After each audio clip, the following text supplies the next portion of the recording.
Good morning everyone, মিষ্টি দিয়া চ্যানেলে তোমাদের সবাইকে ওয়েলকাম। তো এখন বাজে হচ্ছে 5টার সময় বেরিয়ে পড়েছি।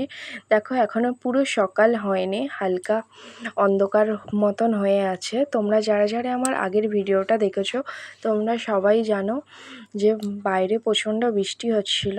তো যাওয়ার আগে কিছুটা বৃষ্টি কম হয়েছিল, যার কারণে খুব ভালোভাবে পৌঁছে গেলাম ক্যানিং স্টেশনে।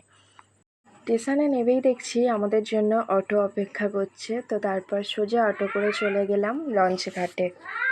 তারপরে লঞ্চে উঠে যে যার ব্যাগপত্র রেখে নিজের জায়গায় বসে গেলাম। তো প্রথমে ওপর থেকে দেখে আমার একটু ভয়ই লাগছিল, এত জল।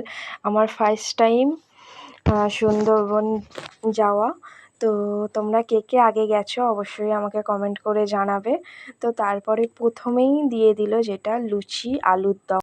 তারপরে আমাদের সবার হাতে একটা করে দিয়ে দিল ওয়েলকাম ড্রিঙ্ক। তো তারপরে চা, আমোদি মাছ ভাজা। সেটা খেতে খেতে বাইরের একটু দৃশ্য দেখতে দেখতে অনেকটা দূর পৌঁছে গেলাম। তারপর বাইরের দৃশ্য দেখতে দেখতে দেখি না চলে এসেছে আমাদের দুপুরের খাওয়ার। তো দুপুরের খাওয়া দাওয়া কমপ্লিট করে নিয়ে বাইরে একটু বসে প্রকৃতির দৃশ্য দেখতে দেখতে আবার কিছুটা এগিয়ে যাচ্ছি।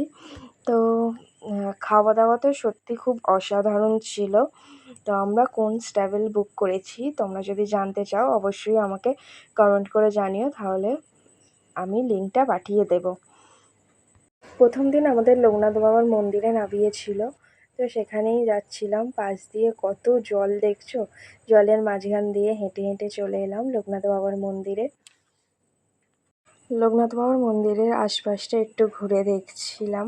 তারপর গাছ লাগানো আছে, গাছগুলোর জন্য আরও সুন্দর লাগছিল। তো আমার মেয়ে তো একা একাই চলে যাচ্ছে প্রথমে।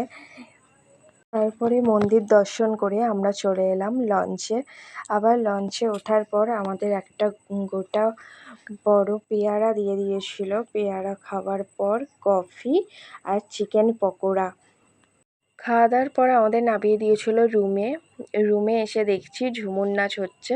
তো ঝুমুর নাচ একটু এনজয় করে আমাদের তারপর খেতে বসিয়ে দেওয়া হয়েছিল। রাত্রিরের খাবারে ছিল ভাত, ডাল, আলু ভাজা আর মটন কষা। তো ভিডিওটা এইটুকুই। সুন্দরবনের প্রথম দিনের ভিডিও। তোমাদের ভালো লাগলে অবশ্যই like, comment, share and subscribe.